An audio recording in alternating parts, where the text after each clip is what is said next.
Je nous souhaite encore les bienvenus au refuge Cité de Vie. Bienvenue en ce jour de célébration, bienvenue en ce jour de Pâques, bienvenue en ce jour de fête. Bien-aimé, est-ce que tu peux encore acclamer le Seigneur? Oh, tu peux acclamer, acclame le Seigneur, acclame. Non, mais je pense que tu n'as pas compris, bien-aimé. Acclame Dieu pour ce jour merveilleux. Acclame-le, célèbre-le au nom de Jésus. Acclame. Continue à acclamer, acclame. Alléluia, amen. Oui, tu peux pousser des cris de joie. Amen. Amen. Gloire à Dieu. Amen. Bien-aimés, en tout cas, quand nous célébrons la Pâque, il faut vraiment célébrer la Pâque. Mais je sais que je comprends le fait que tu sois encore un peu timoré, que tu sois encore un peu... Parce que tant que tu n'as pas compris, tu ne peux pas véritablement l'exprimer. Il faut bien le comprendre pour pouvoir mieux exprimer ta joie. Parce que tu aurais compris l'impact, l'apport de la Pâque, tu ne pourras plus célébrer comme avant. Tu célébreras différemment. Parce que tu seras conscient de la Pâque. Bien-aimé, ça va changer ta manière de célébrer la Pâque. Tu n'auras plus les petites acclamations, mais tu vas véritablement acclamer.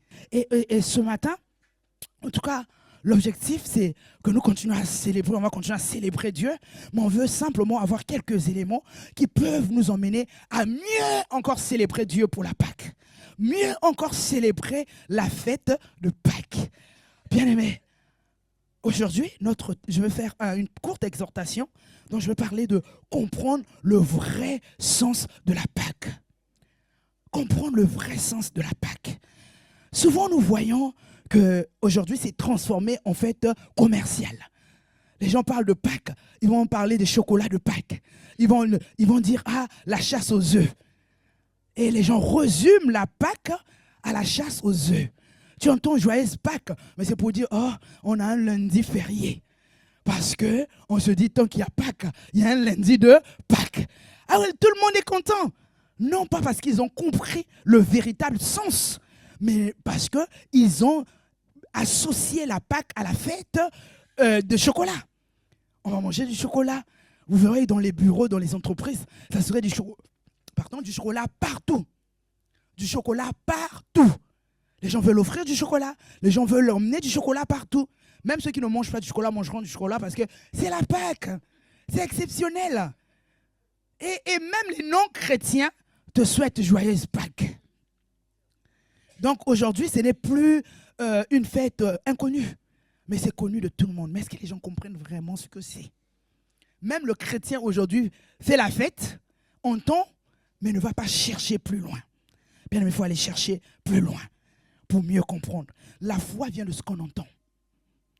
Quand tu entends quelque chose, ça rentre à l'intérieur de toi. Il te suffit juste d'accepter. Quand tu acceptes cette vérité, elle te change. Et aujourd'hui, dis-toi, je veux recevoir pour accepter. Sens-toi disposé à l'intérieur de toi en disant, aujourd'hui, ce n'est pas comme tous les jours. Je veux recevoir ce message et le garder. Amen. Nous repartons donc à l'ancienne alliance. Parce que qui dit ancienne alliance, dit ancien testament. Avant de comprendre, d'aller plus loin, de comprendre même le vrai sens pour le chrétien, on doit repartir au commencement. Qu'est-ce que c'était au commencement? L'ancienne alliance, c'est l'ombre des choses à venir. C'est là où Dieu nous explique des mystères. C'est là où ça nous emmène à faire asseoir notre foi. Parce que ce qu'il a dit des années en arrière, c'est véritablement accompli en Christ Jésus. Amen. Ça fait asseoir la foi. L'Ancien Testament, il faut lire l'Ancien Testament. Il ne faut pas dire, je suis chrétien, je lis que le Nouveau Testament. On lit l'Ancien Testament. L'Ancien Testament, l'ombre des choses à venir. C'est là où Dieu a parlé des choses, a annoncé des choses, a promis des choses, et nous arrivons à l'accomplissement dans la nouvelle alliance. Amen. Donc repartons à l'ancienne alliance. Nous allons prendre Exode 3, verset 7. Exode 3, verset 7. L'Éternel dit, j'ai vu la souffrance de mon peuple qui est en Égypte. Et j'ai entendu les cris que lui font pousser ses oppresseurs, car je connais ses douleurs. 8. La suite. Je suis descendu pour le délivrer de la main des Égyptiens et pour le faire monter de ce pays dans un bon et vaste pays, dans un pays où coule le lait et le miel, dans les lieux qu'habitent les Cananéens, les Hétiens, les Amoriens, les Phérésiens, les Héviens et les Jébusiens. Ce qui nous intéresse ici, il a entendu la souffrance de son peuple. Il a entendu les cris de son peuple. Il a fait quoi? Il est descendu. Pourquoi? Pour délivrer son peuple. C'est la première. Dieu dit, je suis descendu. Et il va envoyer, je vais faire, parce qu'on ne peut pas tout lire, mais on lira. Aujourd'hui, on va beaucoup lire quand même pour comprendre. Mais je vais résumer le début pour dire qu'après, quand il a entendu ça, il a dit, il est descendu. Mais comme Dieu, nous l'avons compris, passe par les êtres humains pour opérer, pour faire quelque chose, il est venu délivrer son peuple, mais il fallait qu'il puisse choisir des personnes qui vont le faire. Il fallait qu'il passe par les êtres humains. Et il avait choisi Moïse. Il devait être celui qui allait délivrer son peuple. Il allait utiliser Moïse pour délivrer le peuple d'Israël et les emmener vers un bon pays. Le pays où coule le lait et le miel. Le pays de la promesse. La terre promise de Dieu. Et il y avait Moïse, il y avait Aaron qui parlait. Il devait aller voir le pharaon pour lui demander de libérer le peuple de Dieu. Mais malgré tout ce qu'il pouvait faire, malgré les miracles qu'il pouvait opérer, Pharaon n'avait pas libéré le peuple. Et bien aimé, si on parle dans le contexte d'aujourd'hui, c'est vraiment quand on parle d'Égypte, on parle du monde.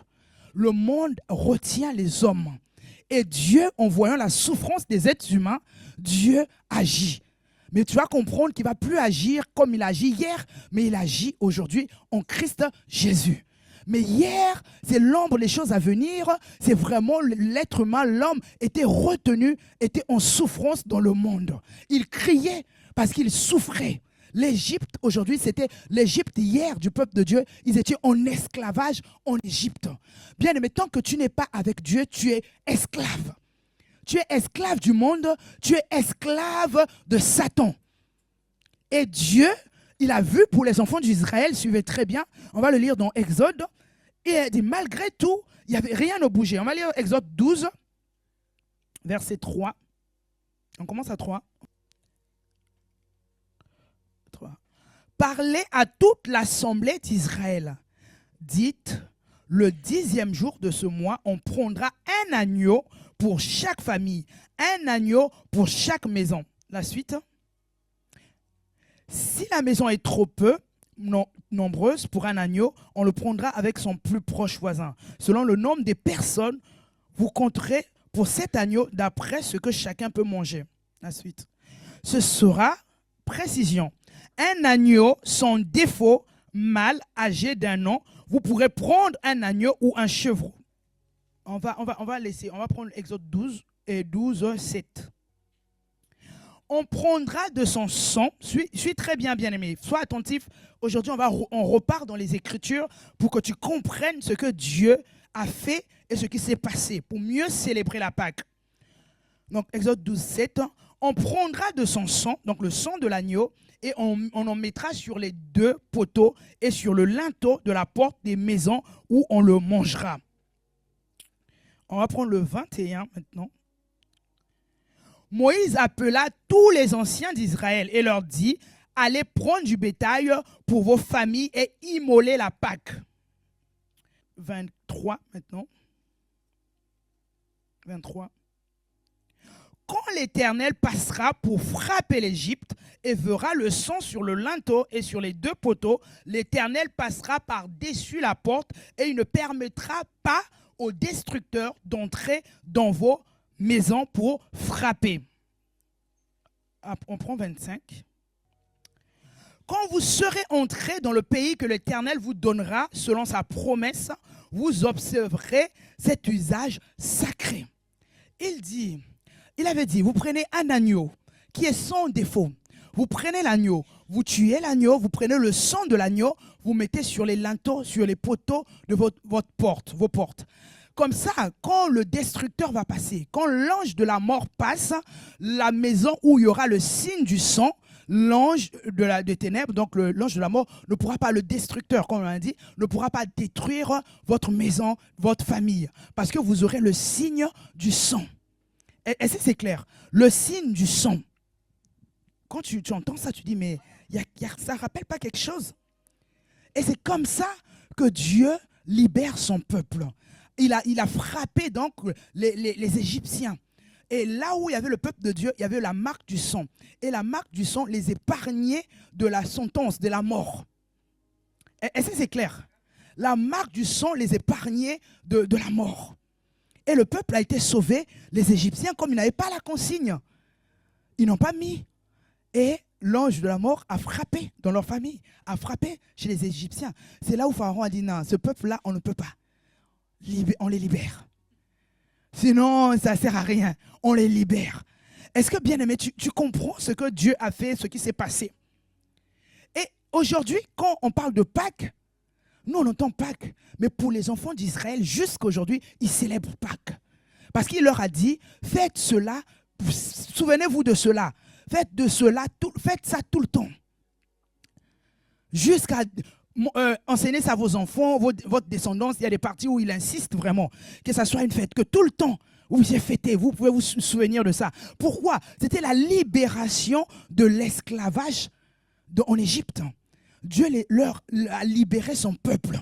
Il a entendu le cri quand le peuple criait, quand le peuple était dans l'esclavage. Et il est descendu comment? Il a trouvé une stratégie pour libérer son peuple. Alors quand les enfants d'Israël fêtent la Pâque, eux, ils fêtent quoi? La libération de l'esclavage. Ils ont été libérés de Pharaon. Et ils sont partis. Ils ont été libérés de l'Égypte et libérés par Dieu. Ils sont passés par la mer Rouge, tout ce qu'on sait, on ne peut pas tout lire. Et libres, ils le sont devenus. Alors, quand tu entends Pâques, Pâques en hébreu, ça veut dire Pessa, qui veut dire passage. Ça veut dire que nous sommes passés de l'esclavage à la liberté. Nous étions esclaves, maintenant nous sommes libres. Et tu verras qu'eux, ils fêtent toujours et toujours cette Pâques, cette fête. C'est la fin de la servitude du peuple d'Israël. Et ils sont désormais libres. Amen. Et aujourd'hui, et plus tard, Dieu voit que tout ça c'était bien, tous les ans il le faisait, c'était bien, ils ont emmené l'agneau sans défaut, mais de toi à moi, il s'est dit, mais tout ce qu'on fait, il ne voit pas l'amélioration, il ne voit pas le changement malgré les rites. Parce que si tu lis, il y a plein de détails. Le pain sans levain, faites ceci, faites cela. Toutes ces choses. Même l'agneau qu'on pouvait sacrifier. C'est-à-dire qu'ils sacrifiaient un agneau aujourd'hui. Cette année, l'année prochaine, ils retournent dans leurs mauvaises choses. Ça n'ôtait pas le péché, ça ne changeait pas l'être humain. C'était compliqué. Et Dieu a changé de stratégie. Dis, Dieu a changé de stratégie. Oh, tu peux dire ça plus fort. Dieu a changé de stratégie. Il a vu que c'était bien, mais il a dit non, non, non, je veux faire plus que ça. Plus que ça. Et nous le lisons dans Hébreux 10, à partir du verset 8. Je vous dis, on va lire la parole pour comprendre ça. Dans la parole, Hébreux, oui. Après avoir dit d'abord, suis très bien, tu n'as voulu et tu n'as agréé ni sacrifice, ni offrande, ni holocauste, ni sacrifice pour le péché, ce qu'on offre selon la loi. Il dit ensuite, voici, je viens pour faire ta volonté. Tu te restes là sur ce verset. C'est Jésus qui parle. Il dit, tu n'as pas voulu de ces sacrifices-là. Alors qu'ils ont fait des sacrifices plusieurs fois. Alors que leur Dieu demandait qu'ils puissent offrir un agneau.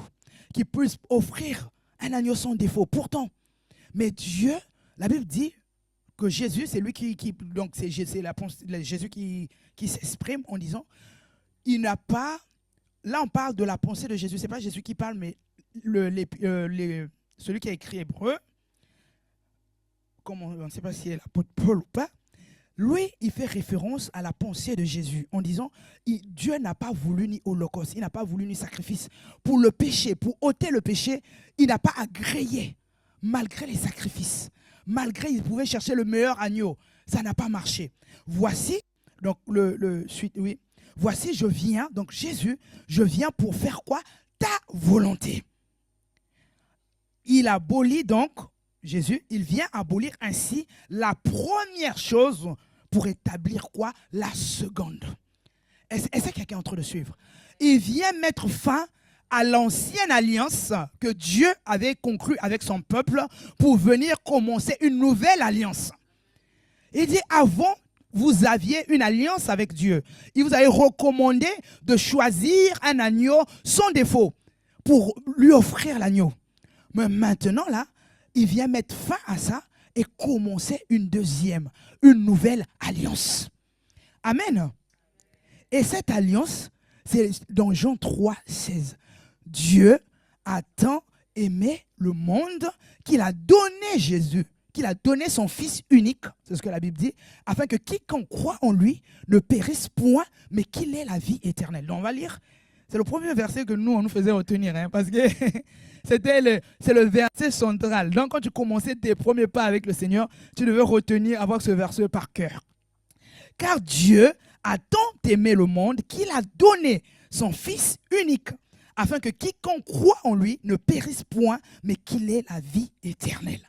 Dieu s'est dit, maintenant, c'est vrai, j'ai fait ça, mais j'aime tellement les hommes. Je vois que les hommes continuent à souffrir. Oui, j'ai libéré l'homme entre les mains de Pharaon de l'Égypte, mais ça n'a pas vraiment changé sa situation. Même libre à Canaan, même à la terre promise, les mauvaises choses ont continué, la souffrance continue. Non, il fait le conseil, il dit, bon, le fait d'être libéré de Pharaon n'a pas changé l'état de l'être humain. On va faire les choses autrement. On va arrêter de dire, bon, on va s'arrêter à la libération, on n'est plus esclave, on est libre. Mais en réalité, on n'était pas vraiment libre. Puisque le péché avait toujours, dominait toujours l'être humain. L'être humain n'était pas libre. L'être humain était libéré physiquement, mais pas spirituellement. Et Dieu dit, non, les actes physiques ne peuvent pas libérer l'être humain du spirituel. On va aller plus profond, on va aller changer les choses.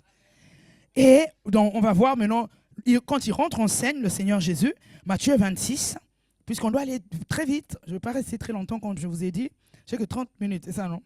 On va respecter les 30 minutes. Matthieu 26, verset 17. Le premier jour des pains sans levain, les disciples... Non, commence par le 2, s'il te plaît. Matthieu 26, 2. Remonte un peu au verset 2. Le Seigneur parle, suivez très bien tout ce jour-là. Il dit, vous savez que la Pâque a lieu dans 2 jours. Là, il parlait de la Pâque de la Nouvelle Alliance. Il dit, vous savez que la Pâque a lieu dans 2 jours. Donc, le Seigneur célébrait la Pâque juive. Il dit, la Pâque a lieu dans 2 jours.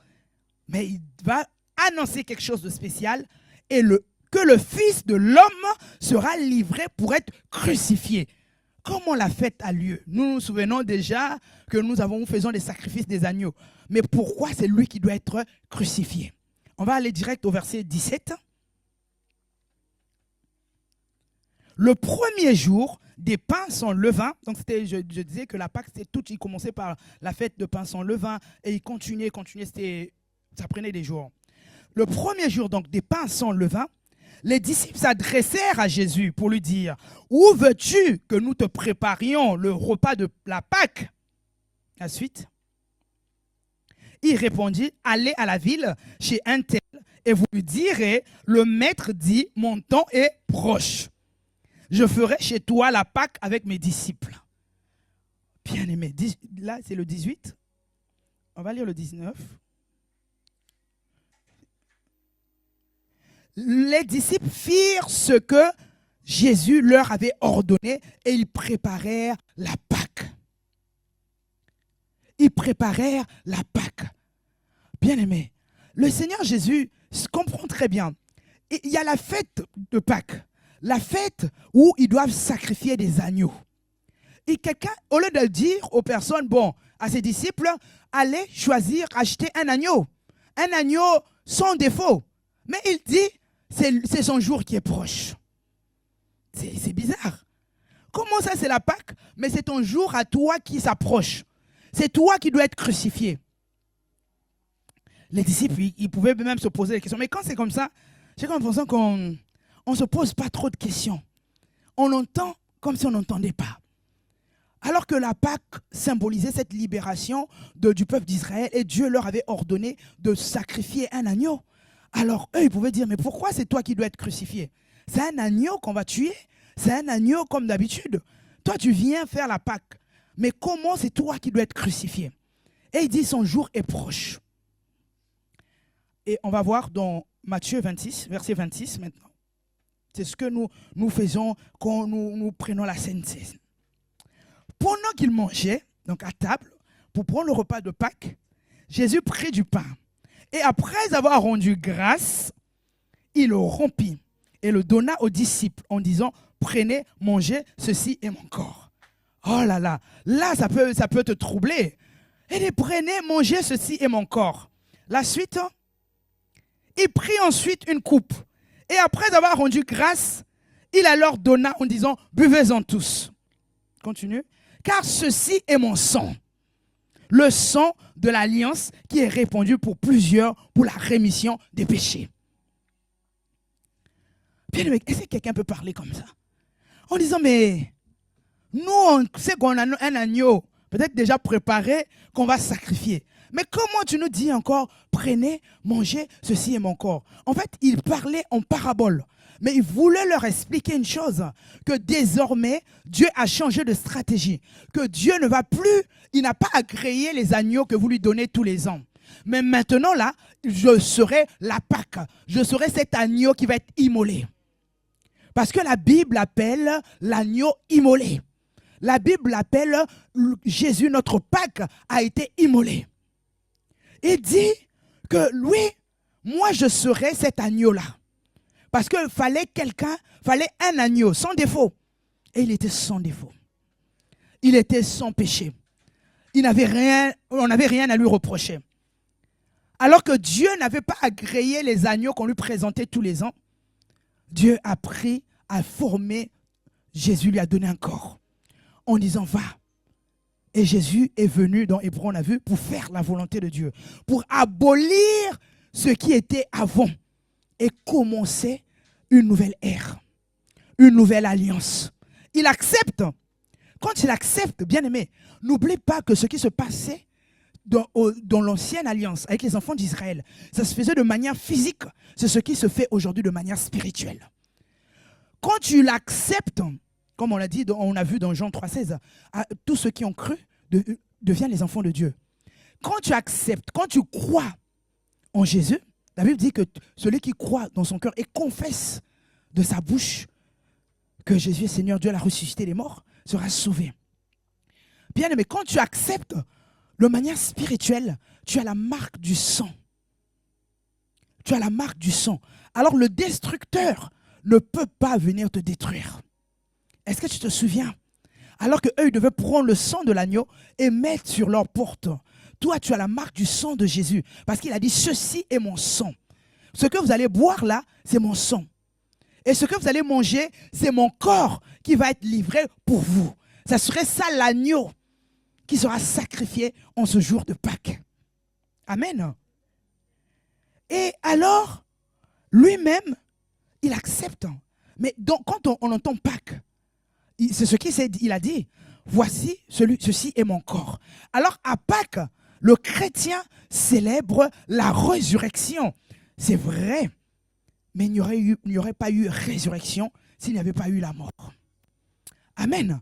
Donc, on associe les deux. Parce que quand on parle de résurrection, on ne parle pas de naissance. On parle de résurrection. Quand on parle de résurrection, ceux qui avaient la vie avant, la vie a été ôtée et la personne revient à la vie. La résurrection, c'est ça, c'est retour à la vie. Le français dit retour à la vie parce que la personne a perdu la vie et revient à la vie. C'est ça, être ressuscité. C'est passer de la mort à la vie. Alors, quand nous pensons à la résurrection, bien aimé, nous pensons aussi à la mort. Parce qu'il a accepté de mourir. Il a accepté l'œuvre de la croix. Voilà pourquoi il y a eu résurrection. Amen. Dieu n'aurait pas fait opérer le miracle de la résurrection si le Seigneur n'avait pas accepté de mourir. Quand il est mort, bien aimé, quand le Seigneur Jésus est mort, il nous a libérés du péché. Quand son sang, il a donné son corps pour que son corps soit frappé, on parle de la passion du Christ, vous avez, bon, la plupart ont suivi le film, quand tu vois les souffrances qu'il a endurées, ça là, il était en train de mettre fin au péché. Il était en train de mettre fin à la mort, à la domination, à la souffrance. Et quand il ressuscite, il gagne. Parce que alors que mort, Satan pouvait dire qu'on l'a arrêté, que c'est fini, que son cas est terminé. Mais il ressuscite. Alors, c'est pourquoi il dit, ceci, c'est ce que nous faisons à la Sainte Seine. Même quand on lit 1 Corinthiens 11, 23, l'apôtre Paul parle de ça, de ce jour-là, où le Seigneur a dit, faites ceci en mémoire de moi. Parce que la suite, c'est ce qu'il va dire. Parce qu'il dit, souvenez-vous que moi, j'ai été cet agneau pascal. C'est moi qui va être sacrifié. C'est moi cet agneau. Alors, il dit, ceci est mon corps. Mon corps, il a dit, mon jour arrive. Après, il va expliquer que le corps va être livré. Pourquoi? Parce que Dieu a décidé de mettre fin au péché. Mais là, c'est plus puissant, de manière spirituelle. Et le Seigneur Jésus, en mourant à la croix, il va mettre fin à la vie ancienne. Et quand il ressuscite, il gagne sur la mort, il gagne sur le péché, il montre qu'on peut mettre fin à quelque chose et sortir de là pour que la mort n'ait plus de pouvoir. Que la mort, que le péché n'ait plus de domination sur nous. Et quand il ressuscite, bien aimé, on crie victoire parce qu'il a gagné, victoire sur la mort. C'est le passage de la vie à la mort. Nous avons gagné. Et en plus de la résurrection, il y a un plus. À la résurrection, il a inauguré une nouvelle race. C'est la race des enfants de Dieu. C'est la race des rachetés, la race des vainqueurs, la race des victorieux, une autre race. C'est la nouvelle création. Il inaugure la nouvelle création. C'est la nouvelle création commence à la résurrection. Il dit ce qui était ancien est mort. Les souffrances anciennes sont finies. Les choses anciennes sont terminées. Tu peux prendre, je ne t'avais pas donné, mais tu peux prendre 2 Corinthiens 5, 17, version, traduction, parole vivante. Parole vivante. On va bientôt. C'est bientôt la fin. Si quelqu'un entre en communion vivante avec le Christ, il devient un homme nouveau. Il est récréé. L'ancien état est dépassé. Ce qu'il était autrefois a disparu. La nouvelle création a déjà commencé. Voici, tout est devenu nouveau. Bien-aimé, je veux dire à quelqu'un, ce ne sont pas que des mots. Une chose fait la différence, c'est la croyance. Quand tu crois, quand tu acceptes que c'est une vérité, tu verras ce changement. Parce qu'il est venu mettre fin à l'ancien toi et qu'en l'acceptant, il te recrée de nouveau. Il fait de toi une nouvelle création. Il fait de toi un être nouveau. Si tu l'acceptes, bien-aimé, tu vas véritablement vivre cette nouveauté de vie. Parce qu'à la résurrection, quand il est mort, il a mis fin au péché, mais quand il est ressuscité, il a commencé une nouvelle ère, une nouvelle création, une nouvelle vie. Et cette vie-là, c'est celle qu'elle communique à toutes les personnes. À toutes les personnes qui croient en lui. Toutes les personnes qui vont croire qu'il est mort et ressuscité, toutes ces personnes-là reçoivent la nouvelle vie qu'il est venu apporter. Et ça, c'est la nouvelle alliance. C'est là où commence la nouvelle création. Dieu dit, ce n'est plus l'alliance ancienne. Maintenant, quand vous allez fêter Pâques, souvenez-vous que Jésus est mort pour mettre fin à tout ce qui était tyrannie du diable et vous a donné une nouvelle vie. Alors, bien-aimé, quand tu es là, quelles que soient les circonstances, les situations, rappelle-toi qu'il y a quelqu'un qui a payé un prix énorme. Tu n'as plus à souffrir parce que Jésus a souffert à ta place. Tu n'as plus à manquer parce que Jésus a accepté de manquer pendant un temps pour que toi, tu aies la capacité d'avoir. Tu n'as plus à te lamenter parce que Jésus a souffert. La Bible dit, le châtiment qui nous donne la paix est tombé sur lui. Quand il était cloué à la croix, il y a eu un châtiment qui est tombé sur lui pour que nous ayons la paix. Il a été dépouillé à la croix pour nous donner quoi? La nouvelle vie. Tout ce qu'il a subi à la croix, avant de mourir à la croix, il a dit tout est accompli. Il est venu accomplir sa mission. Il a dit tout ce qu'il fallait faire, je l'ai fait. Tout est fait, Seigneur. Il n'y a plus rien que le diable puisse réclamer à l'homme. Alors que l'homme qui croit en moi, le diable ne peut plus réclamer quoi que ce soit. Bien aimé, alors si le diable arrive encore à te faire croire ou à te réclamer, c'est parce que tu es ignorant. Parce que tu manques de connaissances. Aujourd'hui, où tu prends connaissance que Jésus a payé le prix, Jésus a mis fin à son pouvoir, il a été dépouillé, il n'a plus de puissance sur toi, il n'a plus de pouvoir sur toi. Tu l'acceptes, bien aimé, tu vas juste déclarer en disant, tu n'as plus le droit sur ma vie. Parce que ce droit t'a été ôté. Tu ne peux plus me dominer parce que Jésus a mis fin à ta domination. Je ne peux plus souffrir parce que lui, il a souffert à ma place. Et il est ressuscité avec moi. On va lire le dernier passage et on va prier.